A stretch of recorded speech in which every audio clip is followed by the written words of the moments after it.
Hello everybody, I am Anshu Shrivastava. Welcome back to exam pass. इस video में जो topic हम लोग कवर करने वाले हैं दैट्स पॉलिट्री डिजीज़ेज़। क्या होते हैं और क्या मेजर्स लिया जा सकता है, क्या कंट्रोल मेजर्स हो सकता है in order to prevent them from the diseases. Of course paper everybody जो हमने लिया है दैट्स पैरासिटोलॉजी, काफ़ी हेल्प करेगा कि आप समझ पाओ क्या डिजीजेज हैं और अच्छा सा आंसर हम अपने पेपर में लिख पाए, राइट। सबसे पहले तो हम क्वेश्चन देख लेते हैं। Describe prevention and control of poultry diseases. जो भी पोल्ट्री डिजीजेज होती हैं आप उनकी प्रिवेंशन बताइए, आप कंट्रोल बताइए। सबसे पहले अगर मैं बोलूँ ना तो कभी भी प्रॉपर सैनिटेशन, प्रॉपर क्लीनलीनेस बहुत ज़रूरी होती है अगर कहीं पे भी कोई काम हो रही है, चाहे वो पोल्ट्री फार्मिंग ही क्यों नहीं हो रही है, राइट। तो वो सबसे इम्पॉर्टेंट होता है मेंटेन करना in order to get the birds free from any kind of infections and all. तो सबसे पहले तो हम लोग देख लेते हैं कि पेपर अटेम्प्ट कैसे करेंगे, राइट। तो आप इंट्रोडक्शन थोड़ा बताओगे पोल्ट्री डिजीजेज के बारे में कि what is the introduction and all. उसके बाद हम लोग डिस्कस करेंगे। देखो इस क्वेश्चन में जो मैंने क्वेश्चन लिया है, जो आपको पूछा जाता है, उसमें पूछा गया प्रिवेंशन एंड कंट्रोल। तो आपको डिजीजेस थोड़ा थोड़ा आप मेंशन कर सकते हो, लेकिन आपको फोकस करना है कि प्रिवेंशन कैसे करेंगे, राइट। आपको कोई और क्वेश्चन में शायद डिजीजेस के बारे में भी एक्सप्लेन करने बोले कि आप प्रॉपर बताइए कि क्या डिजीजेस हो सकता है। तो यहाँ मैंने डिजीजेस मेंशन करा है कि आप अपने वर्ड्स में 2 लाइंस में मेंशन कर सकते हो, लेकिन जो आपको इस क्वेश्चन का फोकस है that is the prevention and control measures, right. लेकिन फिर भी हम एक बार डिजीजेस देख लेते हैं क्या क्या डिजीजेस जो होते हैं इन बर्ड्स को, क्या क्या परेशानी हो सकती है इन बर्ड्स में, क्या क्या डिजीजेस हो सकता है that we can see these are the birds. तो एक्सटर्नल डिजीजेस भी हो सकते हैं, इंटरनल डिजीजेस भी। इंटरनल वो होंगे ना जैसे कोई भी वॉर्म आ गया, कोई भी जैसे एस्कैरिड्स आ जाते हैं, टेप वॉर्म आ जाते हैं। जैसे ह्यूमन में टेप वॉर्म काफ़ी परेशानी क्रिएट कर सकता है, टीनिया सोलियम जिसको हम जानते हैं। तो पोल्ट्री बर्ड्स में भी there can be internal diseases, there can be everybody this external diseases. तो इंटरनल डिजीज में जैसे सीकल वॉर्म है, ये चिकन आप जानती ही हो, सीका के चिकन के सीका में आके इन्फेक्शन कॉज कर सकते हैं। देन देयर इज कैपिलेरिया वॉर्म जिसको हम थ्रेड वॉर्म भी कहते हैं। टेप वॉर्म तो आप जानती हो अक्सर टीनिया सोलियम कहा जाता है, again it is going to cause disease.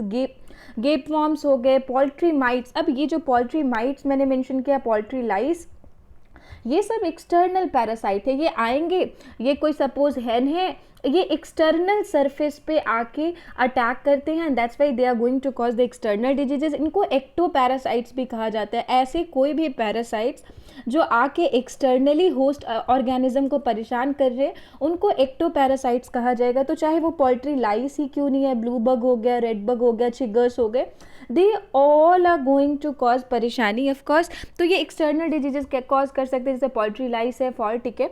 तो ये आप डिजीजेस पार्ट में मेंशन कर सकते हो। थोड़ा थोड़ा आप इनके बारे में 1-2 लाइन में रैप अप कर लोगे। जो मेन क्वेश्चन का पार्ट है everybody now that is this कि आप खुद ही सोचो ना, आप खुद सोचो कि अगर आपका अपना पोल्ट्री फार्म है और आपको उसको प्रॉपरली रन करना है, आपको उसको प्रॉपरली एकदम प्रोडक्टिव रखना है, तो आप क्या मेजर्स लोगे। आप सबसे पहले तो ध्यान रखोगे साफ सफाई की, आप हाइजीन मेंटेन करोगे, वहाँ पे आप कोशिश करोगे कि क्लीनिंग प्रोसेस प्रॉपर चलता रहे ताकि आपके फार्म की प्रोडक्टिविटी अच्छी हो, है ना, आपका फार्म काफ़ी प्रोडक्टिव हो। आप ख्याल रखोगे कि कोई भी डिसइंफेक्टेंट्स या इंसेक्टिसाइड्स आसपास नहीं होने चाहिए। आप रेगुलर मॉनिटरिंग करते रहोगे, हेलो हैन, हेलो चिकन, आपको कोई परेशानी तो नहीं हो रही है। आप उनके बिहेवियर को ऑब्जर्व करोगे टाइम टू टाइम। और अगर आपको कभी भी ऐसा लगता है कि कोई एक बर्ड या कोई एक चिकन को परेशानी हो रही है तो आप उनको क्या कर सकते हो, उनको आइसोलेशन में डाल सकते हो ताकि बाकी सारे हैन को परेशानी ना हो, राइट, ताकि इसको क्योर किया जा सके।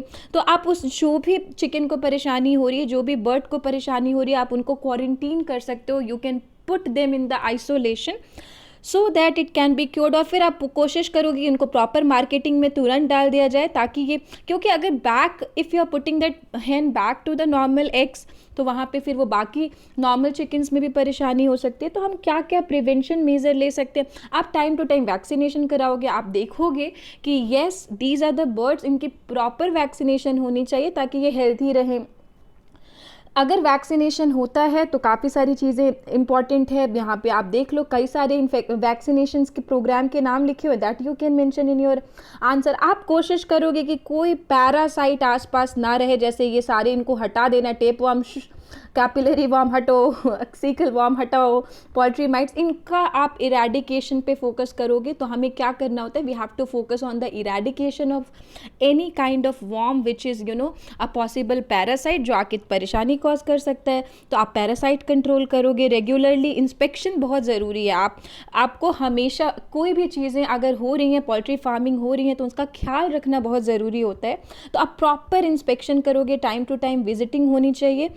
टाइम टू टाइम विजिटिंग है, कोई भी परेशानी हो रही है वहाँ पे वो मॉनिटरिंग की जा सकती है। क्लीनिंग शेड्स में रखना, फीकल मटेरियल, आपको पता है उनके जो एक्सक्रीटरी वेस्ट होते हैं इनके, उस पर भी ध्यान देना चाहिए कि आखिर क्या वो एक्सक्रीटरी मैटर में कोई मतलब कुछ ना कुछ तो सिम्टम्स तो दिखेगा ही ना, तो कोई सिम्टम वैसा तो नहीं दिख रहा। रिमूव सिक बर्ड, अगर आपको लग रहा है कोई बर्ड परेशान हो गई है, तो अगर वो नॉर्मल सारे बर्ड्स के साथ रहेगी ना, तो of course there is going to be the spread of diseases. और वो डिजीज़ जो भी हो रहा है, चाहे वो कैपिलेरिया वर्म की वजह से हो रहा है, चाहे वो सीकल वर्म की वजह से क्यों नहीं हो रहा है, वो स्प्रेड करने लगेगा from one poultry bird to another one. तो आपको क्या फॉलो करना होता है, आपको फॉलो करना होता है आइसोलेशन टेक्निक। वहाँ पे आप क्या करोगे, उस बर्ड को क्वारंटीन करा दिया जाएगा, उस बर्ड को प्रॉपर सेपरेट कर दिया जाएगा और उसकी प्रॉपर मॉनिटरिंग करनी। बेचारी बर्ड बीमार हो गई तो उसको प्रॉपर मॉनिटरिंग करनी है और फाइनली उनको सेलिंग के लिए डाल देना है, ताकि as soon as it's getting recovered तो सेल हो जाए।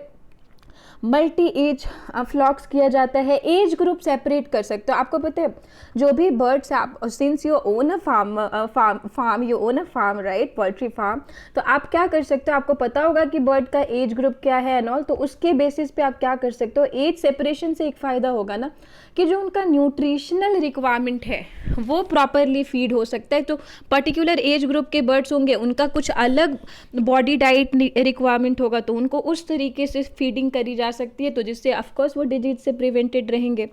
तो वैक्सीनेशन हो गया एवरीबडी। कोई भी पैरासाइट को फटकने नहीं देना है आसपास, उनको कंट्रोल करके रखना है बिल्कुल, कि वो आके एकदम परेशानी ना करे। आइडेंटिफिकेशन होती रहे, कोई भी सिक वर्ड है तो मल्टी एज फ्लॉक्स फॉलो करेंगे और तो और इनको सिक्योर रखेंगे। एक बायो सिक्योरिटी बहुत ज़रूरी है कि ऑर्गेनिजम्स की बायो सिक्योरिटी होती रहे। तो वही सारी बातें जो हमने अभी डिस्कस की वो यहाँ पे आपको PDF में लिखी हुई हैं।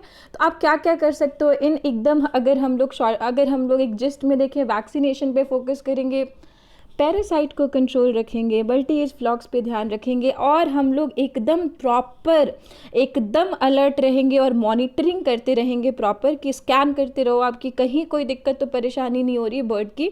वरना अगर एक बर्ड को परेशानी होगी तो उससे स्प्रेडिंग हो सकता है सारे के सारे ऑर्गेनिजम्स में। So that is all in it, that is all in this poultry diseases everybody. इतना ही आसान टॉपिक है और मेरे को लगता है सबसे आसान अगर कोई टॉपिक है ना पैरासिटोलॉजी में, so this is this one. तो आपको मेजर्स लिखना था, आप पहले इंट्रोडक्शन लिखे, है ना।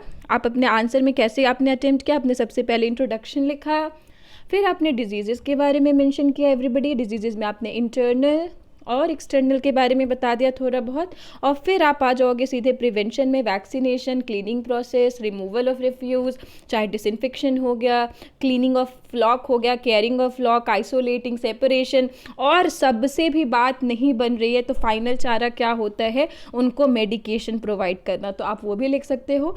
टाइम टू टाइम आप देखो ना, अगर कोई दिक्कत हो रही है तो घबराना नहीं है कि पोल्ट्री फार्म में दिक्कत हो गई है, सीधे वेटरनरी डॉक्टर्स को कॉल कीजिए।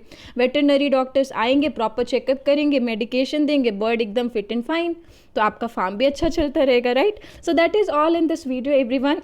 आई होप आपको काफ़ी क्लियर हुआ होगा कि पोल्ट्री डिजीजेज है क्या, कैसे हम प्रिवेंट कर सकते हैं, as simple is that. That's all in this video everybody. अच्छा आप आंसर लिख के आओगे, तो that's all in this video. Thank you so much for all your support. Keep learning, खुश रहिए, अच्छे से लिखिए, अच्छे से पढ़ते रहिए। That's all in this video. Thank you everybody, thank you.